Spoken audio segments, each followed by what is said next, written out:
राम राम दोस्तों। आज के इस लेक्चर में हम जिस टॉपिक की शुरुआत करने जा रहे हैं वो टॉपिक है हमारा स्प्रिंग। सबसे पहले मैं आपको परिभाषा दे देता हूँ।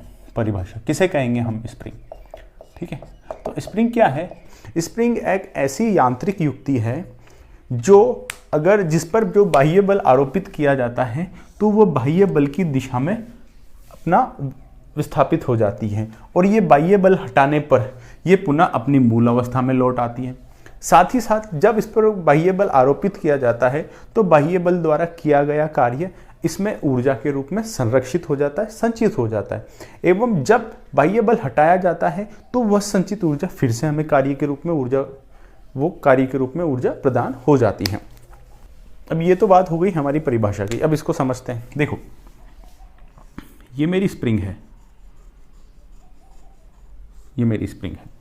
अब अगर मैं इस पर कोई बाह्य बल लगाऊंगा, यहां पर इधर लगाऊंगा तो ये किधर विस्थापित हो जाएगी? इधर। ये थोड़ी सी खिंच जाएगी, थोड़ी सी ये अपनी मूल स्थिति से खिंच जाएगी, तो इधर बल लगाया तो ये इधर विस्थापित हो गई। अगर मैं इसमें यही बल अपोजिट लगाता तो ये किधर विस्थापित होती?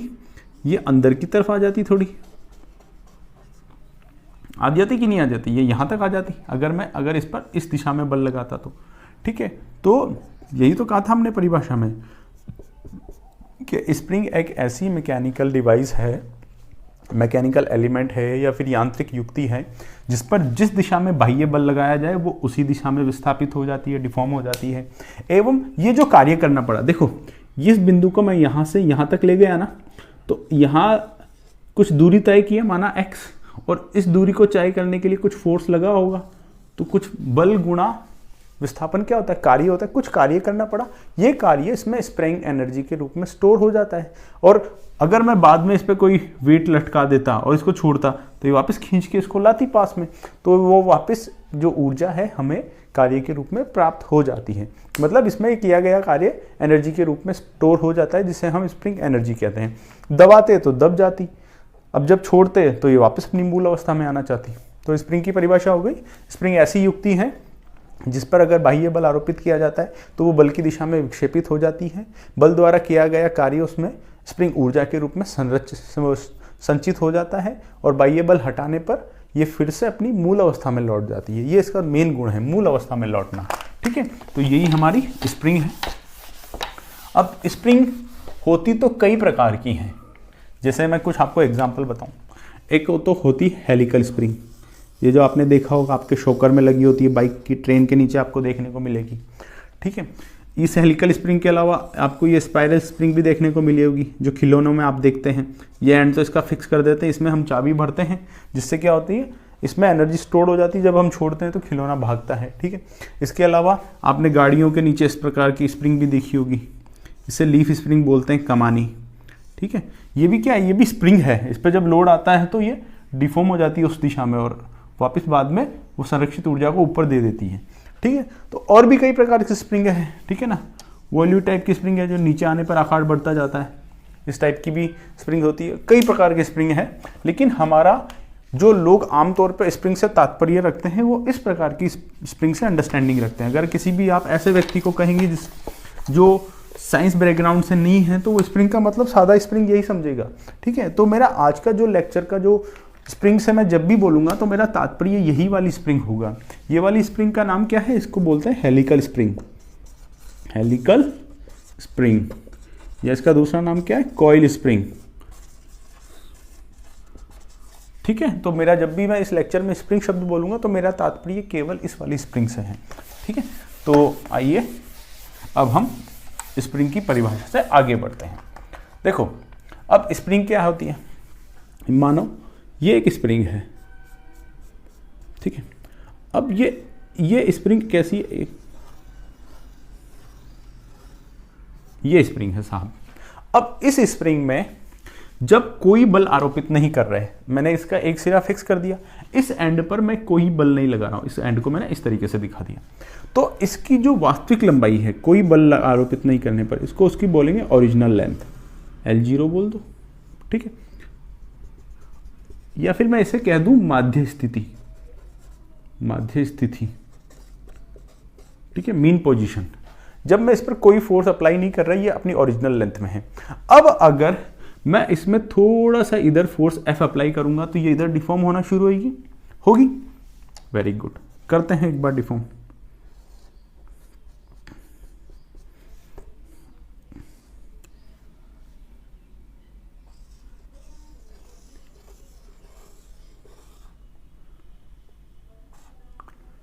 थोड़ा बिगड़ गया चित्र, इसको थोड़ा सा सही से बनाते हैं।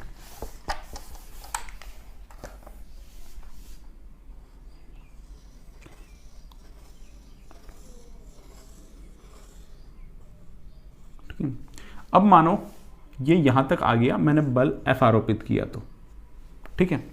अब आपको जो विशेष बात का ध्यान रखना है, देखो इस स्प्रिंग में शुरू में कितने छल्ले थे, 1 2 3 4 5, मतलब 5 गोले बन रहे होंगे, ठीक है। अब अगर मैं स्प्रिंग को खींचूं या दबाऊं तो क्या इन घूमने वाले चक्रों की संख्या बदल सकती है क्या? नहीं बदल सकती ना। तो आमतौर पे स्टूडेंट्स चित्र बनाते वक्त इस चीज़ का ध्यान नहीं रखते, जो आप ध्यान रखेंगे, अगर स्प्रिंग खींच गई तो ये छल्ले दूर हो जाएंगे, लेकिन रहेंगे तो 5 ही। भाई स्प्रिंग में ज़्यादा गोला थोड़ी ना आ जाएगा, उतने ही राउंड रहेंगे स्प्रिंग के। दबा देंगे तो ये पास आ जाएंगे, लेकिन रहेंगे तो 5 ही। तो आपको इस बात का ध्यान रखना है, इसको घुमा के इसमें 2 ज़्यादा मत जोड़ देना, ठीक है। जितने राउंड्स है उतने ही राउंड्स रहने चाहिए।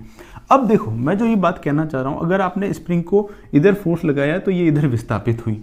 अगर ये विस्थापन माध्य स्थिति से, ये वाली माध्य स्थिति थी, यहाँ से अगर इस विस्थापन का मैंने मेजर किया और मैंने बोल दिया ये x यूनिट, mm हो सकता है, सेंटीमीटर हो सकता है, x यूनिट उधर की तरफ हम पहुंच गए, तो इसके कारण ये F बल लगाना पड़ा। अब F बल लगा रहा हूं और ये यहाँ पे रुक गई, मतलब स्प्रिंग में भी तो अंदर की तरफ बल लग रहा होगा, स्प्रिंग भी तो उसे खींच रही है और दोनों के फोर्स बराबर है, तभी तो यहाँ पे रुकी है। तो मैं ये जानना चाह रहा हूँ कि ये जो स्प्रिंग के द्वारा लगाया जाने वाला बल होता है ना, इसका मान कितना होता है।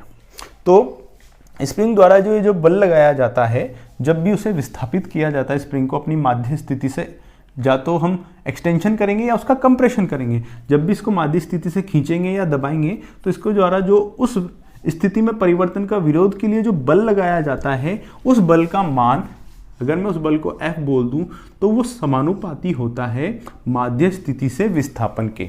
मतलब मैंने इसको यहाँ से अगर x दूरी पर ले गया तो ये इस x दूरी के समानुपाती होगा बल। अब मतलब इसका मतलब क्या है? इसका मतलब ये है कि यहाँ से अगर मैंने स्प्रिंग को सिर्फ इतना सा खींचा, यहाँ तक खींचा, तो यहाँ तक खींचने में मुझे कम जोर लगाना पड़ेगा। लेकिन अगर यहाँ पे सपोज मैंने 1 सेंटीमीटर खींचा तो 1 सेंटीमीटर कम जोर लगाना पड़ेगा, लेकिन अगले 1 सेंटीमीटर में जोर ज़्यादा लगेगा, क्योंकि अब टोटल x कितना हो गया? 2 सेंटीमीटर। उसके अगले सेंटीमीटर में जोर फिर और ज़्यादा लगेगा। तो जैसे जैसे x का मान बढ़ता जाएगा, वैसे वैसे लगाए जाने वाले बल का मान भी बढ़ता चला जाएगा। तो स्प्रिंग के केस में जो स्प्रिंग द्वारा आरोपित बल होता है, उसका मान कितना होता है? माध्य स्थिति से विस्थापन x के समानुपाती होता है। अब जब समानुपाती होता है तो एक कांस्टेंट आता है, तो यहाँ पे कांस्टेंट लूंगा मैं k, ठीक है। यहाँ पे कांस्टेंट क्या आया? k। अब k को क्या बोलते हैं? k को बोलते हैं स्प्रिंग कांस्टेंट, इसका दूसरा नाम है स्टिफनेस ऑफ स्प्रिंग, ठीक है। पहली बात समझ में आ गई। पहला फॉर्मूला जो हमको इस चैप्टर में याद रखना है वो क्या है कि स्प्रिंग द्वारा लगाया जाने वाला बल माध्य स्थिति से विस्थापन के समानुपाती होता है। अब समानुपाती है तो कांस्टेंट आएगा, तो F बराबर kx, ये पहला फॉर्मूला जो हमें याद रखना है। बॉक्स बनाया मैंने, आपको भी बनाना याद रखना है। जहां k क्या है? k स्प्रिंग कांस्टेंट है, ठीक है। अब k के बारे में बात कर लेते हैं। अब यहां से अगर इस सूत्र से मैं k निकालूं तो k कितना आएगा? k आएगा F/x आया। यहां से मैं मात्रक की बात करता हूं। मात्रक k का मात्रक क्या आएगा? देखो F मतलब फोर्स, न्यूटन, x क्या है? दूरी है। दूरी का स्टैंडर्ड मात्रक देखूं तो मीटर, तो k का मात्रक क्या होगा? न्यूटन अपॉन मीटर, सॉरी, इसका k का मात्रक क्या होगा? न्यूटन प्रति मीटर। तो जो अपना स्प्रिंग कांस्टेंट है, स्टिफनेस ऑफ स्प्रिंग है k, उसका मात्रक है न्यूटन प्रति मीटर। इसकी परिभाषा देख लेते हैं, परिभाषा क्या होगी। तो स्प्रिंग कांस्टेंट क्या होगा? तो अब मैं परिभाषा बताता हूं, इसी सूत्र से हम परिभाषा निकालेंगे। देखो, यदि किसी स्प्रिंग पर बाह्य बल F आरोपित किया जाए तो उस बाह्य बल F के कारण स्प्रिंग अपनी माध्य अवस्था से जो विस्थापित जो दूरी है x, तो बाह्य बल F एवं x का अनुपात क्या कहलाता है? स्प्रिंग कांस्टेंट कहलाता है। अर्थात जब किसी स्प्रिंग पर बाह्य बल F आरोपित किया जाता है तो उसके कारण माध्य स्थिति से विस्थापन x हो तो बाह्य बल F एवं माध्य स्थिति से विस्थापन x का अनुपात स्प्रिंग कांस्टेंट कहलाता है। ये अनुपात स्प्रिंग कांस्टेंट कहलाता है। यहां तक तो ये बात हो गई। अब हम ये समझ गए कि ये K स्प्रिंग से रिलेटेड कोई चीज बताता है। हर एक स्प्रिंग का एक स्प्रिंग कांस्टेंट होगा K, लेकिन इस K के मायने क्या हैं हम उस पर आ जाते हैं, विचार कर लेते हैं। तो ये आपको यहां से जो सबसे इंपॉर्टेंट चीज याद रखनी है वो ये वाला फॉर्मूला है। ठीक है, अब हम स्प्रिंग कांस्टेंट K के बारे में आ जाते हैं।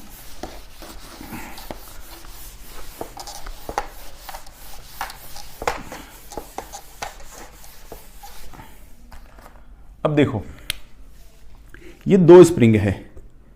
एक स्प्रिंग है जिसका स्प्रिंग कांस्टेंट है K1 और दूसरी स्प्रिंग है